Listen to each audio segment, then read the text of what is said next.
Hello বন্ধুরা, তোমরা সবাই কেমন আছো?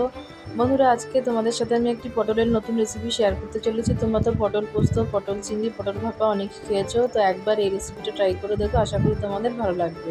ওইটাই তোমাদের সাথে শেয়ার করলাম। তো দেখো, আমি প্রথমে এখানে 300 গ্রামের মতন পটল ভেজে তুলে নিয়েছি। এরপর আমি আলুগুলো কিন্তু ওই তেলের মধ্যে করে লাল লাল করে ভেজে তুলে নেব। দেখো, লাল লাল লাল করে আলুগুলো ভেজে নিয়েছি। এরপর আমি ওই তেলের মধ্যেই কিন্তু কয়েক টুকরো মাছের মাথা দিয়ে দেবো। সেটা তোমরা রুই, কাতলা যে কোনো মাছেরই নিতে পারো। আমি নিয়েছিলাম কাতলা মাছের মাথা। তো দেখো, এগুলোও কিন্তু আমি লাল লাল করে ভেজে তুলে নেব।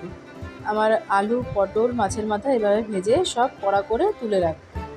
এরপর আমি তেলে সব ফোড়নে দিয়ে দেবো তেজপাতা আর গোটা গরম মশলা, ব্যাস আর কিছু না। এটা দিয়ে কিছুক্ষণ নেড়ে চেড়ে এরপর এর মধ্যে আমি দুটো বড় সাইজের পেঁয়াজ কুচি দেব।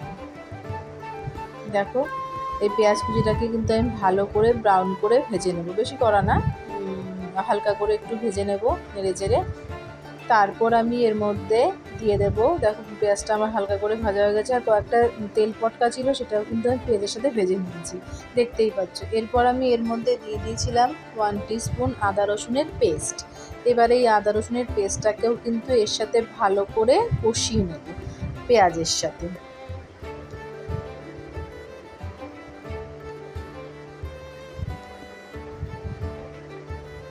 তো দেখো, আমার পেঁয়াজের সাথে আদা রসুন পেস্ট কষানো হয়ে গেছে। এরপর আমি এর মধ্যে দিয়ে দিয়েছিলাম জিরে গুঁড়ো 1 চামচ, হলুদ গুঁড়ো 1 চামচ, লঙ্কার গুঁড়ো 1 চামচ আর স্বাদ মতন লবণ। এরপর এই ম্যারিনেশনটার মধ্যে একটু জল অ্যাড করে দিয়েছিলাম যাতে মশলাটা পোড়া না লেগে যায়। এরপরটা কিন্তু ভালো করে মশলাটাকে কষাতে হবে, যতক্ষণ না তেল ছাড়ে এটাকে ভালো করে কষিয়ে নিতে হবে। দেখো, মশলাটা আমার কষা হয়ে গেছে, তেলও ছেড়ে দিয়েছে। এরপর আমি এর মধ্যে একটা মিডিয়াম সাইজের টমেটো আর 6-7টা চেরা কাঁচা লঙ্কা দিয়েছিলাম। এবার এগুলোকেও কিন্তু আমি ভালো করে মশলার সাথে কষিয়ে নেব, টমেটোটা যাতে গলে যায়। দেখো, টমেটোটা গলেও গেছে।